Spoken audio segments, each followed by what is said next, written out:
전도서 10장 8절부터 11절까지입니다. 함정을 파는 자는 거기에 빠질 것이요 담을 허는 자는 뱀에게 물리리라. 돌들을 떠내는 자는 그로 말미암아 상할 것이요 나무들을 쪼개는 자는 그로 말미암아 위험을 당하리라. 철 연장이 무디어졌는데도 나를 갈지 아니하면 힘이 더 드느니라. 오직 지혜는 성공하기에 유익하니라. 주술을 베풀기 전에 뱀에게 물렸으면 술객은 소용이 없느니라. 아멘. 기도하겠습니다. 하나님의 간섭 속에 있는 것이 우리의 인생입니다. 그런데도 우리는 내 인생이라고 고집하면서 내가 원한 삶을 살고 싶어 합니다.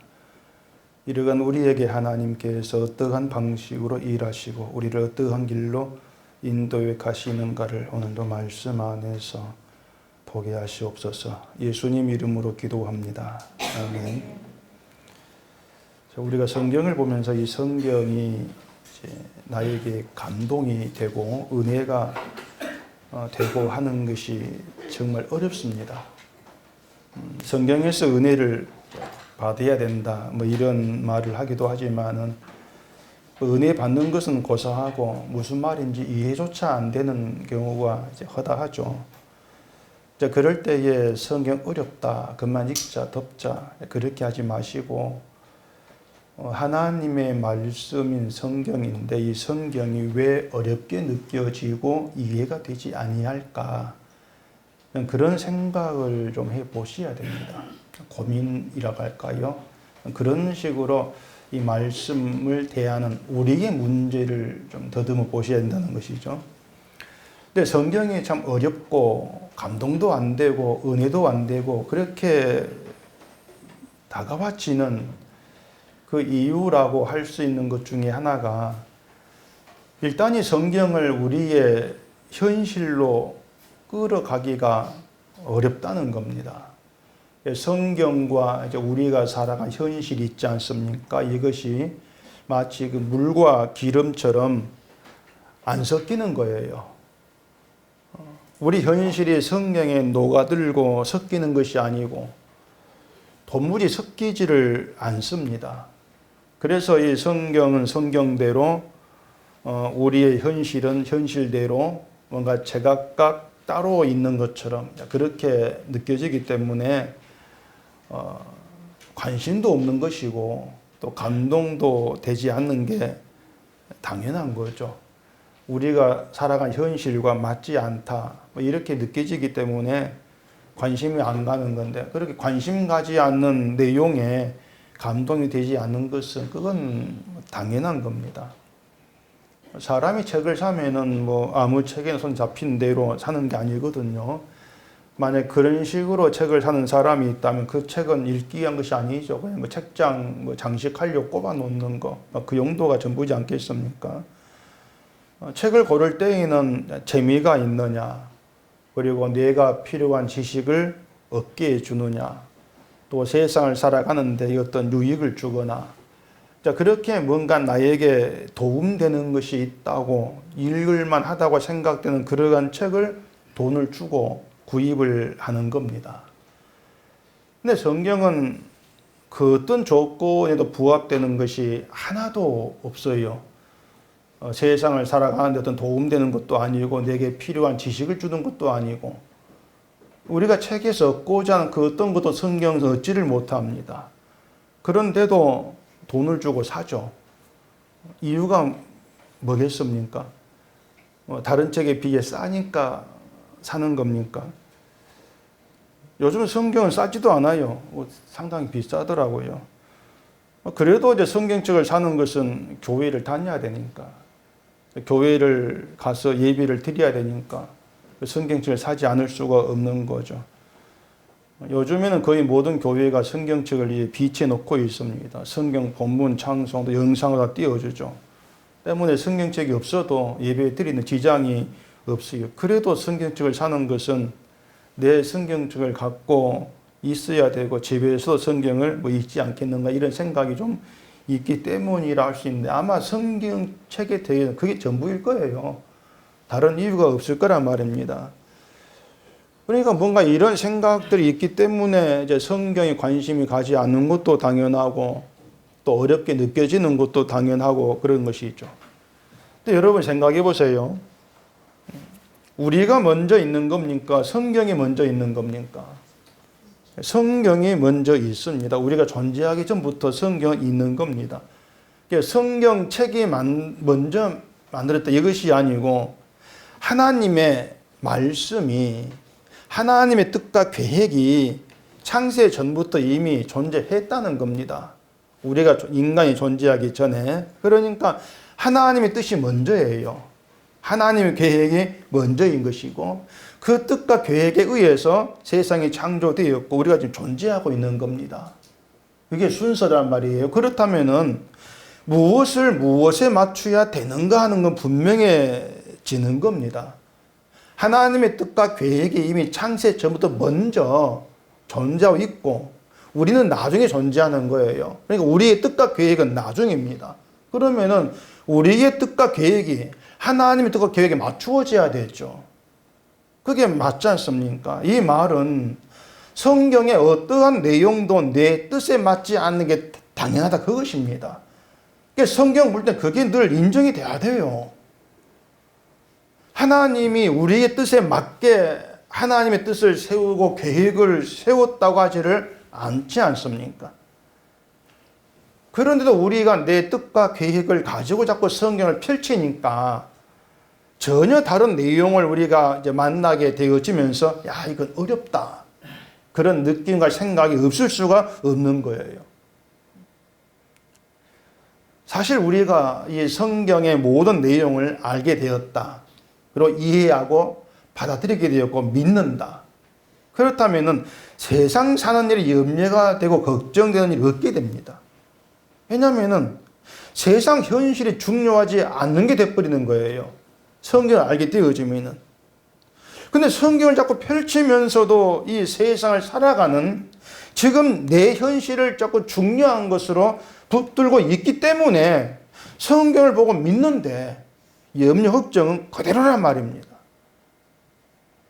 그렇게 자기 현실을 내가 원하는 대로 살고 싶어 하는 이 사람들은 하나님까지도 내 현실에 맞춰가지고 생각을 해버리는 겁니다. 그래서 염려와 걱정이 없는 현실을 살게 해주는 그런 하나님을 자꾸 믿으려고 하는 것이죠. 근데 하나님은 전혀 다르게 일하시는 거예요.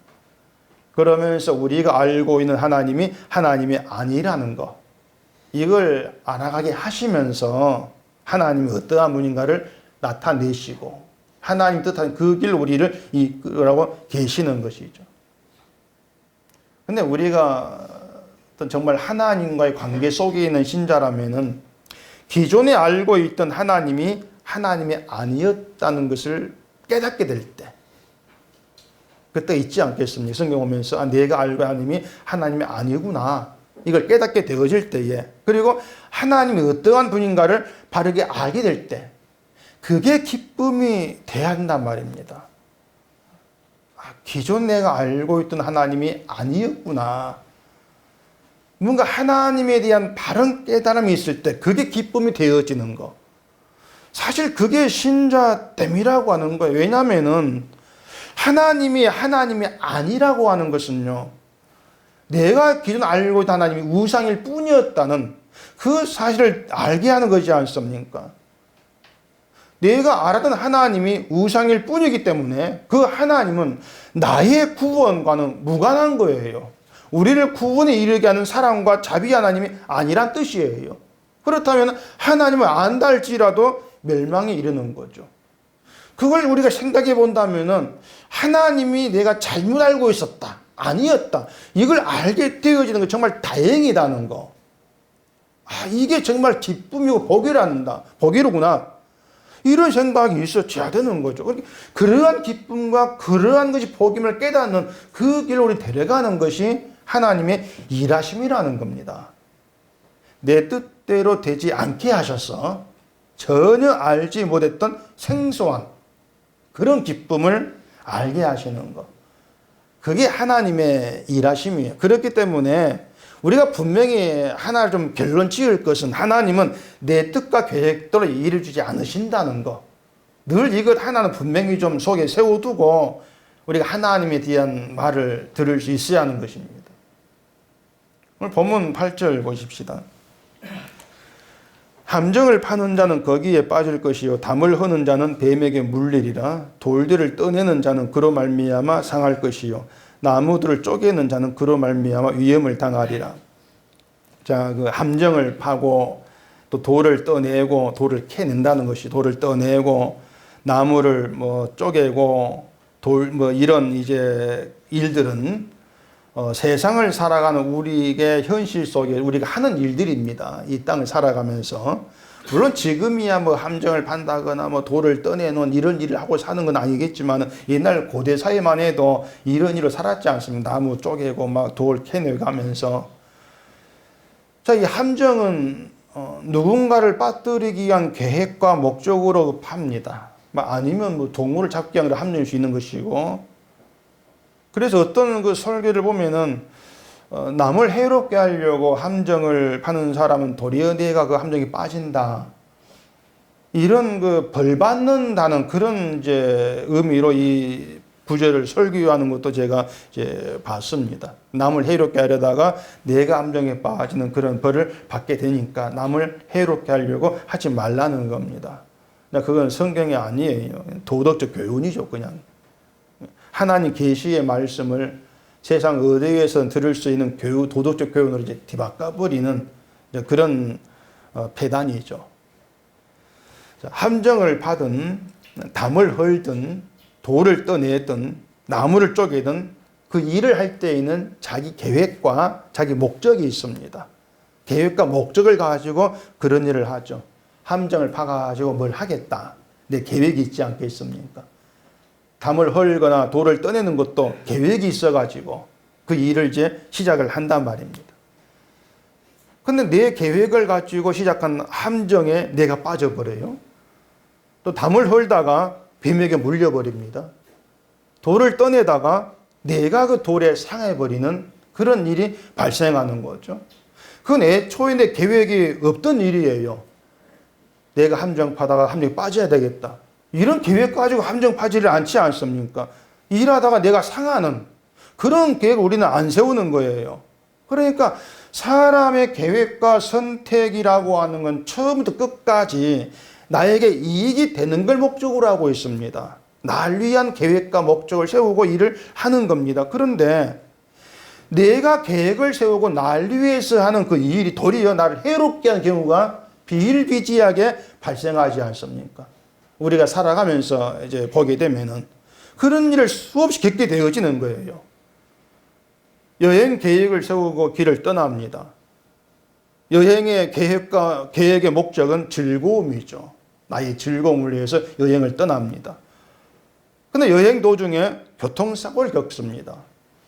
그 교통사고는 애초 계획이 없던 일이에요. 근데 그걸 겪는 거예요. 이처럼 계획에 없던 일을 겪으면서 인생 마지막까지 그렇게 살아가는 겁니다, 우리는. 내 계획에 없는 일을 겪는 거예요. 근데 그게 우리에게 자꾸 주어진 현실이란 것이에요. 내 계획에 없는 겪게 되어지는 거. 우리 계획에 없던 일이라고 해서 우연한 일은 아닙니다. 하나님이 하시는 일이란 말입니다. 하나님께서 행하신다. 자, 그러면은 하나님은 도대체 왜 이렇게 일을 하시냐고 하는 거죠. 왜 내 계획에도 없는 일을 만나게 하시느냐? 왜 이렇게 일하시냐고 하는 겁니다. 하나님을 알지 못한 사람은 자, 함정을 파는데 그 함정에 내가 빠져버린다. 그럴 때 어떻게 생각하겠습니까? 아니, 실수했다. 자기 실수로 돌리지 않겠습니까? 담을 헐다가 뱀에게 물렸어요. 재수가 없다. 그렇게 이제 재수 탓을 돌린다는 얘기예요. 그러니까 우리가 하나님께서 일하신다. 내가 일한 게 아니고 하나님이 일하신 그 현실을 내가 살아간다. 이걸 생각하지 아니하면은요, 내 계획과 상관없이 벌어지는 그 모든 일들을 다 실수 아니면 재수 못 붙은 거. 우리는 그렇게 늘 평가하게 되어진단 말이에요. 그런데 내가 판 함정에 내가 빠지는 것도, 담을 헐다가 뱀에게 물린 것도, 이렇게 내 계획과 상관되어지는 모든 일들이 하나님께서 하신 일, 이런 결론을 내려놓고 우리가 생각하게 되어지면은 하나님이 왜 이렇게 일하시지?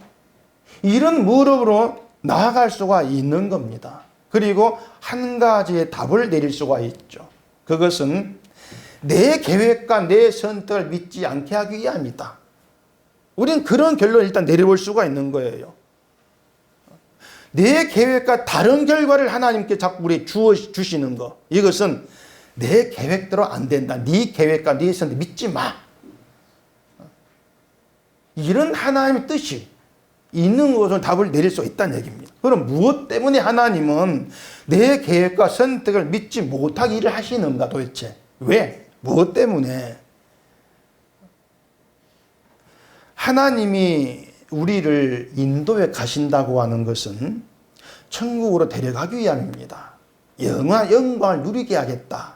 그게 너의 몫이다. 그걸 주겠다. 그게 하나님의 인도하시는 계획, 목적이라고 우리가 이렇게 보십시다. 그러면은 이 땅 현실의 형통함을 위해서 하나님을 찾는 이건 아니게 되는 거예요. 다른 게 되는 것이죠.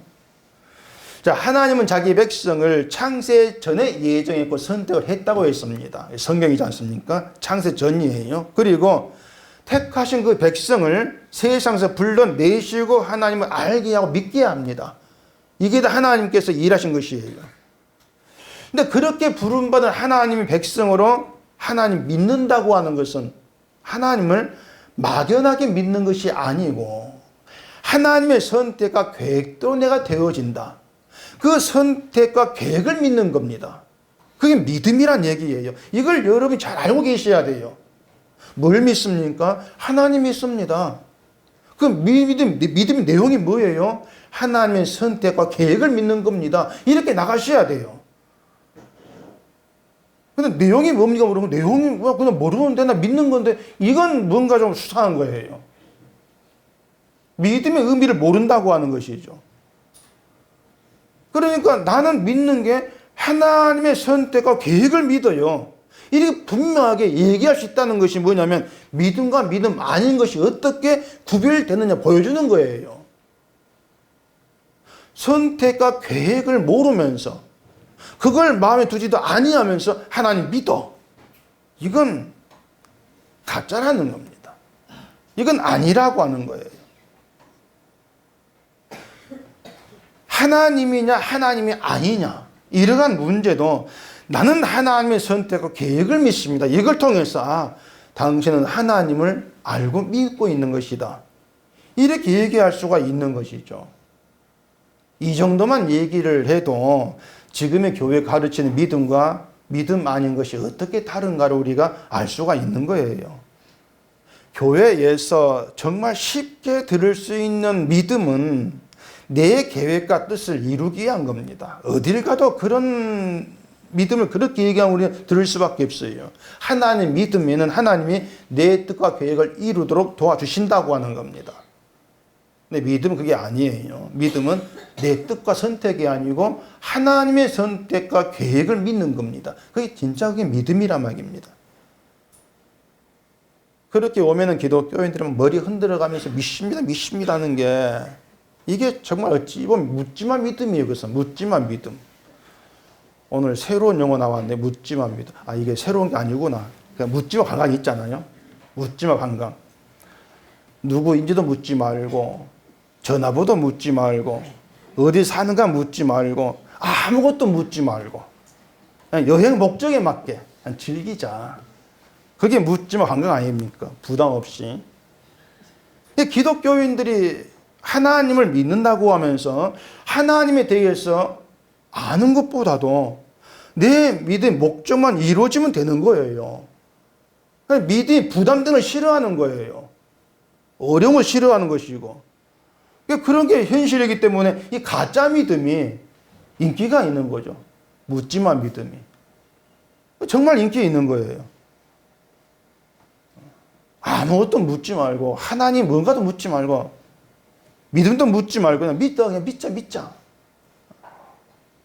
이런 방식이기 때문에 믿음이 뭔가를 몰라도 부담이 없는 거죠. 그냥 믿으면 되니까. 그래서 막 믿습니다 막 이런 말만 막 계속 하는 거예요. 내가 이렇게 믿으니까 하나님 내 믿음을 알아달라 사정하는 그런 것과 다르지가 않다는 얘기입니다. 이런 것들이 하나님을 믿는 것으로 보인다면 정말 그건 서글픈 일이 아닐 수 없습니다. 정말 서글픈 일입니다. 그건 믿음도 아니고요. 구원에 이르게 한 능력도 되지도 않습니다. 믿는다 착각하다가 지옥 가는 것밖에 아니에요. 예수님이 그 바리새인과 서기관들에게 진노하신 것도 그것이었거든요. 교인 한 살 얻기 위해서 바다 육지를 두루 다니다가 생기면 너희보다 배나 더 지옥 자식이 되게 한다. 지금의 어떤 기독교의 현실들이 그처럼 이 사람을 교인으로 만들어서 지옥 자식이 되게 하는 것과 뭐가 다를까? 그런 생각도 좀 많이 해봅니다. 그런 현실에서 내 믿음이 잘못된 걸 깨닫고 내가 믿었던 하나님이 아니었구나. 이걸 알게 되어진다면요. 그게 정말 복이라고 하지 않을 수가 없어요. 그걸 은혜라. 얼마든지 그렇게 얘기할 수가 있는 겁니다. 자, 믿음은 하나님의 선택과 계획을 믿는 것이라고 했습니다. 이 믿음은 내 뜻과 내 방식은 하나님의 구원에 전혀 보탬이 되는 것이 없다. 이걸 알게 합니다. 그러니까 하나님의 선택만이 나를 구원에 이르게 한다. 이걸 믿는 것이기 때문에 내가 어떻게 하면, 내가 이렇게 하면 이런 우리의 생각은 결국은 내려놓게 되는 거예요. 그건 없구나. 이걸 아는 것이죠. 그게 믿음이 역사하고 있는 증거가 되어진다는 얘기입니다. 왜 그런가 하면은 이 사람이 내 선택과 내 계획을 보지 않고 하나님의 선택과 하나님의 계획에 내 마음이 돌이켜진다고 하는 것은 우리 자발적인 의지 가지고 안 되는 일입니다. 그 모든 건 성령의 역사함으로써 보이지 않는 현실에 눈을 뜨게 되는 결과이거든요. 성령으로만 되는 일이에요. 성령의 역사 그렇게 우리가 알아갈 필요가 있다는 얘기예요. 그래서 하나님의 선택을 믿는다고 하는 것은 내가 이렇게 하면 이걸 믿지 않는 것이라겠죠. 자, 함정을 파는 자가 자기가 판 함정에 빠져가지고 크게 다쳤다고 합시다. 그 다음 반응이 뭐겠습니까? 내가 뭐 하려고 함정을 파가지고 뭐 후회하지 않겠습니까? 내가 뭐 하려고 파가지고 내가 빠져 다칠까? 누군가 또 다치게 하려고 함정을 판 것이라면은 하나님이 내게 벌 주는가 보다. 내가 죄 짓는 걸 하나님께서 막으시는가 보다. 되게 그런 생각들을 하게 되어진다는 얘기입니다. 내 편리함으로 생각하는 것이죠. 담을 헐다가 뱀에게 물렸으면 내가 괜히 담을 헐어가지고 그런데 행동 후회를 하는 거죠. 담을 헐지 아니했으면 물리지 않았을 것이다. 그 생각하는 거예요. 그러니까 그런 것들이 뭐냐면은 하나님께서 일하셔. 이걸 도무지 생각지를 않고 있는 거예요. 그렇기 때문에 그런 사람들이 믿음을 얘기하는 그게 무슨 믿음이겠냐고 하는 것이에요. 우리가 인생을 살아가면서 중요하게 여기는 건 그겁니다. 함정에 빠지지 않는 거. 뱀에게 물리지 아니하는 거. 그러니까 내 계획대로 되는 거. 이걸 원하고 그걸 중요하게 여기는 것이죠. 한마디로 말해서 사고 없고 재수 없는 일이 내 인생에 일어나지 않는 거예요. 그래서 우리가 인생에서 선택하는 것들은 하나같이 그렇게 나에게 도움되는 것들만 우리는 골라잡아 선택한단 말이에요. 나에게 도움되는 것들만. 함정을 파고 담을 넣는 것들도 내게 도움되기 위해서 계획을 세우고 일을 하는 것들이죠. 근데 그런 계획 속에 내가 살아가는데 내 계획이 없는 일들이 인생에 들어온다는 얘기입니다. 그런 것들을 통해서 하나님이 알게 하시는 것이 있다. 그리 생각하면 되는 거예요. 계획하지 아니한 일에 내 인생이 들어왔어. 왜 그렇지? 하나님께서 알게 하시는 것이 있다. 그게 뭘까? 내 선택과 내 계획이 아니고 하나님의 선택과 계획을 믿으라. 그것이구나. 그렇게 알아가시면 되는 거예요. 그러니까 우리의 선택은 보이는 현실을 위한 겁니다. 늘. 근데 하나님의 선택은 보이지 아니한 현실을 위한 것입니다. 이걸 분명히 하시면 돼요. 그렇다면 인생이 누구의 선택을 따라 되어지는 것이 복이라고 할 수 있는가? 결론도 분명히 내려지게 되는 것이죠. 근데 우리는 성경 보면서 이제 분명히 알게 된 그런 결론을 내 마음에 두기를 싫어하는 거예요. 그러면서 자꾸 내가 선택한 대로만 이루어지기를 바라는 그런 의도로 하나님 찾기 때문에 함정을 파는 자 거기에 빠지게 되어지더란 얘기입니다. 하나님께서 그렇게 일하시면서 네 선택대로 안 된다. 네 계획대로 안 된다. 내 선택을 믿고 내 계획을 믿으라. 자꾸 그렇게 보이시고 신호를 보내고 말씀하신다. 이게 우리가 현실을 살아가면서 만나는 하나님이에요. 그런 하나님을 누가 알겠습니까? 그렇기 때문에 인간은 정말 하나님에 대해서 무지하다. 이런 얘기를 하게 될 수밖에 없는 겁니다. 하나님이 세상을 창조하셨고 예수를 보내셔서 우리를 구원하셨고 그런 것들을 가지고는 하나님을 안다. 안 돼요. 그렇게 하면은. 오늘 주보 그림 보면 그 빙산 그림을 제가 넣어놨는데 빙산의 일각이라 그런 말 다 들어보시지 않습니까? 그 물 속에 감추어져 있는 부분이 있는데 엄청나게 큰데 그건 알지를 못하면서 물 밖에 드러나는 조그만 그걸 가지고 난 빙산을 안다. 이런 말을 할 수가 없는 거란 말입니다. 하나님을 안다고 하는 우리도 하나님에 대해서 빙산의 일각만큼 미미해요. 그 미미하게나마 안다고 하는 것도 잘못되어 있어요. 눈에 보이는 것도 잘못 보고 있는 거예요. 그런데도 하나님을 내가 모른다는 무지한지 이렇게 인정하지를 않고 하나님을 알아야 돼. 그런 필요성까지도 관심이 없다는 거. 이게 정말 미련한 것이고 심각한 문제가 아니겠냐고 하는 겁니다. 그 10절에서 이렇게 얘기합니다. 철 연장이 무디어졌는데도 나를 갈지 아니하면 힘이 더 드느니라. 오직 지혜는 성공하기에 유익하니라. 자, 철 연장이 무디어졌어요. 그 무딘 연장 가지고 일을 하면은 힘들다. 이건 상식이고 누구나 아는 문제이고 무디어진 나를 갈겠죠. 무딘 나를 가지고 계속 일하는 건 미련한 짓거리 아닙니까? 인간이 그렇다는 거예요. 인간이 그렇게 하나님에 대해서 미련한 모습만 자꾸 드러내더라는 얘기입니다. 하나님 모른다면, 하나님에 대해 무지하다면은 하나님이 누구신가를 아는 것에 힘쓰는 것이 하나님을 믿는 믿음 옳고 지혜로운 것이죠. 그렇게 당연한 것을 받지를 않는 거예요. 그래서 자신이 하나님에 대해 무지하다는 걸 알고 하나님을 알고자 하는 것이 지혜로운 것이란 말입니다.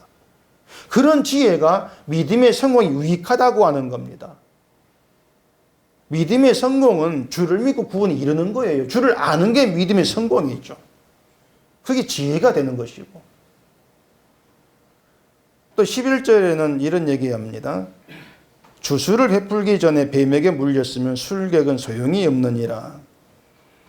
이 내용 보면은 술객은 아마 뱀을 부리는 주술을 행하는데 그런 술객을 이제 말하는 것 같아요. 근데 그 주술 베풀기 전에 뱀에게 물렸다면 술객이 뱀을 부리는 그런 주술 베풀어도 소용이 없다. 이미 물렸기 때문에 이런 말이죠. 시편 58편을 한번 보십시다. 시편 58편 3절. 악인은 모택에서부터 멀어졌으며 나면서부터 곁길로 나아가 거짓을 말하는도다. 저희의 독은 뱀의 독 같으며 저희는 길을 막은 기머거리 독사 같으니 곧 술사가 아무리 견고한 방수를 행할지라도 그 소리를 듣지 아니한 독사로다. 자, 악인을 어떻게 얘기합니까? 모택에서부터 멀어졌다 이렇게 얘기를 합니다. 모택에서부터 진리에서 멀어진 거 이걸 악인이라고 얘기합니다. 그래서 나면서부터 진리가 아닌 다른 길로 나아가면서 거짓을 말하는 거 이게 인간이냐 그 얘기가 되는 거예요. 그러니까 모택에서부터 진리에서 멀어진 악한 인간으로 나온다는 겁니다. 이러한 인간을 술사가 방수를 행해도 그 소리 듣지 않는 독사로 표현을 하고 있는 겁니다. 술사가 아무리 방수를 행해도 그 소리 안 들어요. 그런 독사로 인간을 표현을 해요. 그런데 그런 뱀에게 물린 자를 인간 이렇게 얘기합니다. 사탄에게 물렸다 이렇게 표현되겠죠. 이게 뭐냐면 하나님 말씀도 듣지 않고 자기를 위해 선악감은 그것이 뱀에게 물린 상태 인간으로 표현을 하고 있는 거예요. 그런 인간을 다스리고 죄에게 벗어날 술사가 없다는 겁니다. 어떤 방법도 없다. 그걸 얘기하고 있는 거예요. 이미 모태에서부터 진리에서 멀어진 그런 자로 나오기 때문에 그런 인간 다스려 가지고 죄를 짓지 않게 할 수가 없다고 하는 겁니다. 근데 그 뱀을 다스리는 진짜 승려 오신 분이 예수님이라는 말이에요. 뱀의 머리를 치게 오신 분이 예수님. 하나님이 예수님을 뱀을 이기고 우리를 구원할 자로 보내셨다고 하는 겁니다.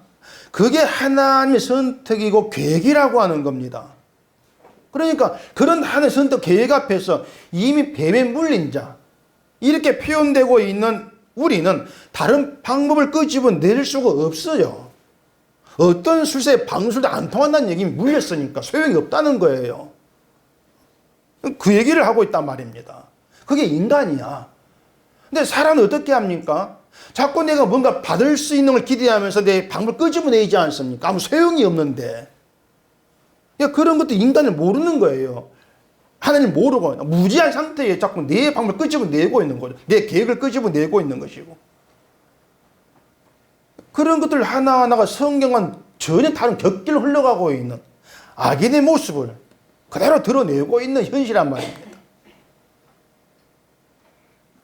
또 이사야서 48장을 보십시다. 이사야서 48장 8절입니다. 내가 과연 듣지도 못하였고 알지도 못하였으며 내 귀가 예적부터 열리지 못하였었나니 이는 내가 괴유라여 모태에서부터 패역한 자라 칭함을 입은 줄을 내가 알았음이라. 역시 이사야서에서도 모태에서부터 패역한 자로 칭함을 받은 것이 인간이라 그래요. 나면서 악해진 것이 아니고 모태에서부터 패역한 자로 그렇게 정해졌고 태어난다는 얘기입니다. 다시 또 이사야 44장을 보십시다. 44장 1절. 나의 종 야곱, 나의 택한 이스라엘아, 이제 들으라. 너를 지으며 너를 모태에서 조성하고 너를 도와줄 여호와가 말하노라. 나의 종 야곱, 나의 택한 여수르나 두려워 말라. 자, 모태에서부터 악한 게 인간이에요. 모태에서부터 뱀에 물린 자, 그런 상태로 나온다는 얘기입니다.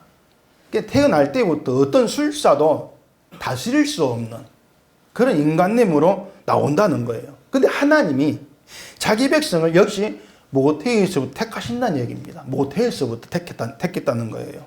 그게 하나님의 선택이에요. 때문에 신자라고 하는 것은 모태에서부터 하나님의 선택과 간섭에 의해서 살아온 거란 얘기입니다. 이미 모태에서부터 작정되었다는 거죠. 그러니까 지금 우리가 이렇게 살아가고 있는 것이 나의 뜻과 내 선택과 내 계획이 잘 되어져도 되는 것이 아니고 하나님의 뜻과 선택과 계획에 의해 살아가지고 있다는 거. 이걸 좀 보자는 것입니다. 그리고 그렇게 하나님의 계획에 의한 삶의 길의 끝은 영원한 영광의 생명이라 그렇게 정해놓고 하나님의 선택을 보란 얘기예요. 때문에 우리가 이 세상을 살면서 늘 좀 알아야 되는 것은 내 선택이나 계획과 다른 결과 자꾸 주어지고 있는 것은 그걸 경험하면서 내 계획대로 사는 것이 아니고 하나님의 계획대로 내가 살려지고 있다. 좀 그렇게 볼 수 있어야 한단 말입니다. 인생이라고 하는 것을. 이걸 알게 하시려고 하나님은 우리의 선택이 아니고 계획이 아니고 하나님의 선택과 계획대로 일하시는 거예요. 그러면서 내 계획과 다른 결과를 자꾸 집어넣으시면서 네 선택 안 되지, 네 계획대로 안 되지, 내 계획대로야. 그걸 믿게 만들어 가시는 거예요. 그걸 살아가면서 배우는 거. 그래서 하나님의 선택과 계획에 믿음이 가게 되어지는 거. 그걸 말씀을 하고 있는 겁니다. 그래 여러분들이 지금 나의 계획대로 잘 되고 있다 이런 생각을 할지 모르겠는데 그 결과를 두고 좀 자꾸 생각해 보셔야 돼요. 내 계획의 끝과 하나님 계획의 끝을 생각해 보면은 어떤 차이가 있는지 우리는 뻔히 알 것 아니겠습니까? 그러면 정말 진심으로 나에게 성공이라고 그렇게 할 수가 있는 것은 내 육신 말고 영혼의 유익이라고 할 수 있는 것에 마음을 두는 그 지혜. 그 지혜가 내게 있어 지혜자의 길로 가는 그걸 인생의 성공이다. 그렇게 얘기할 수 있는 것이 말씀 안에 있는 신자인 겁니다. 때문에 살아가시면서 인생이 형통하다 여기에 속지 않으셔야 됩니다. 인생이 형통하다고 해봐야 잠시 잠깐의 계획대로 되는 것처럼 보이는 것일 뿐이지 진심으로 형통한 것은 아닙니다. 진짜 형통은요, 요셉처럼 옥에 같이 몸이 되어도 하나님 요셉의 길을 정하시고 그 길로 데려가시는 걸 형통이라 그러는 것입니다. 그리고 옥에 요셉을 하나님께 형통하게 했다 얘기하지 않습니까? 하나님 계획대로 되는 거. 이걸 형통이라고 하는 거예요. 내게 세우신 하나님 뜻과 선택 계획대로 되어지는 그 형통 속에 우리가 들어있는 겁니다. 그래서 세상의 생통을 위해서 열심히 믿고 일하면서 편하게 살아가는 것을 형통이라 하면서 복 받았다고 좋아할 때 그게 바로 형통이라고 내가 판 함정이 내가 빠지는 것이에요. 형통이 함정이 되는 것이죠. 하나님께 우리의 구원하지 방법은 내 뜻과 계획을 흔들어 무너뜨리는 것입니다. 그리고 내 욕심이 이끌려서 언제나 이 세상이라고 하는 또한 어떤 그 인생 형통이라고 하는 함정에 빠지고 뱀에게 물린 죄로 살아가는 게 나구나. 이걸 알게 하시는 거예요. 그러면서 하나님의 선택과 계획만 믿는 그런 길로 이끌어 가시는 것이죠. 하나님의 계획과 선택이 세상에 낱낱이 드러난 그게 십자가입니다. 십자가 아니면 지옥 간다. 이걸 깨닫는 것이고 그 십자가가 기쁨이 되고 즐거움이 되게 하신 이것이 하나님의 최고의 방식이에요. 구원의 방식. 그러니까 하나님의 이 방식이 여러분의 계획보다 더 기쁨이 되게 만들어내시는 거. 그 기쁨을 경험하게 하시는 거. 이것이 하나님이 일하시는 이유입니다. 그러니까 열심히 인생을 살아가시면서 하나님께서 주신 여건 속에서 열심히 살아가시면서 여러분의 계획은 너무나 허술하고 허망하다. 정말 허수아비 같다. 내 계획이라는 게. 이걸 깨달으시면서 하나님 빈틈없고 완벽한 계획, 하나님의 그 일하심, 이것이 기쁨과 즐거움이 되는 이런 새로운 경험. 이게 있는 신자. 그게 정말 하나님의 간섭 가운데 이끌림받는 형통하는 신자인 겁니다. 그런 형통이 여러분께 있기를 바랍니다. 기도하겠습니다. 우리 아버지 하나님, 하나님 일하심 가운데에서 나의 뜻과 내 계획과 내 선택의 무너짐을 경험하는 것, 이것이 복이고 은혜란 사실로 말씀을 통해서 확인하게 되어집니다. 늘 우리는 내 뜻대로 안 되는 것을 재수 없다고 생각을 했는데 이 모든 우리의 무지함인 것을 알게 하시고 이런 무지한 우리들이 하나님을 알게 되어 은혜 속에 있게 하시고 은혜 안에서 하나님의 선택과 계획만 믿는 저희가 되게 해주시옵소서. 예수님 이름으로 기도합니다. 아멘.